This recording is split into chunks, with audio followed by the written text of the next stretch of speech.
10 главных признаков, которые связаны друг с другом. Как говорит пророк, мир ему и благословение, в одном из хадисов, они подобны бусинкам в ожерелье. Если вы порежете нитку, то все бусинки посыплются друг за другом, и таким же образом появится 10 главных признаков судного дня. Как только появится один из них, другие последуют за ним. Хузайфа передает, что однажды пророк, мир ему и благословение, пришел к нам в тот момент, когда мы говорили о признаках судного дня. И он сказал нам, что судный день не начнется, пока вы не увидите 10 главных признаков: дым, приход Даджаля, появление животного из земли, выход солнца с запада, возвращение Иса ибн Марьяма на землю, появление племен Яджудж и Маджудж и 3 землетрясения, которые сотрясут эту землю. Одно из них произойдет на западе, другое на востоке, а третье на Аравийском полуострове. И последний, 10-й признак – это огонь, который появится в Йемене и погонит людей к месту их прибытия, то есть к тому месту, где и начнется судный день.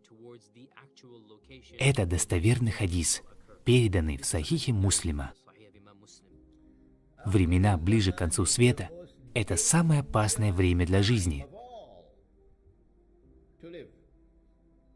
Это время, в котором люди будут подвергаться самым великим испытаниям и тяготам, которые не испытывали даже сподвижники пророка, мир ему и благословение.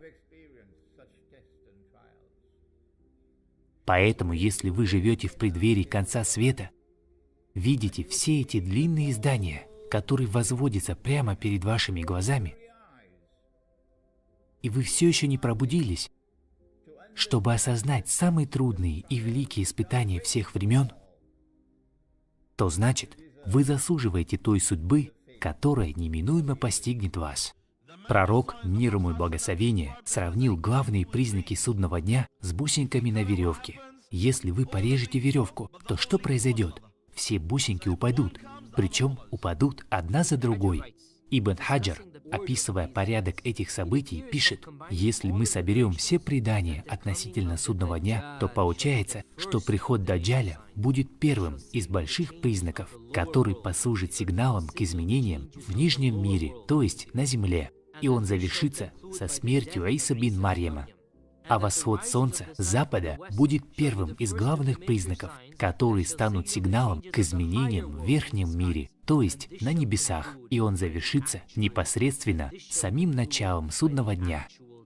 И, возможно, появление животного Даббатуль-Ард будет именно в тот день, когда солнце взойдет с запада, поскольку восход солнца с запада станет сигналом к закрытию ворот покаяния. Появится животное, которое станет определять, кто верующий, а кто неверный. Первым же из больших признаков, сигнализирующих само начало судного дня, будет огонь, который погонит людей и соберет их в одном месте. Все эти 10 главных признаков произойдут один за другим в пределах очень короткого промежутка времени, поскольку как только появится Даджаль, в пределах 40 дней, из которых, как описал их пророк, один день будет подобен году, второй день подобен месяцу, а третий день подобен неделе, на землю спустится Иса бин Марьям, и впоследствии он убьет Даджаля, и остальные признаки последуют один за другим. Очевидно, мы не обладаем знанием, когда именно они все произойдут. Возможно, в пределах 1 года, а возможно, в пределах нескольких лет. Об этом знает только Аллах. Но главное это то, что как только появится первый из больших признаков, а именно приход Даджаля, остальные признаки последуют очень и очень быстро.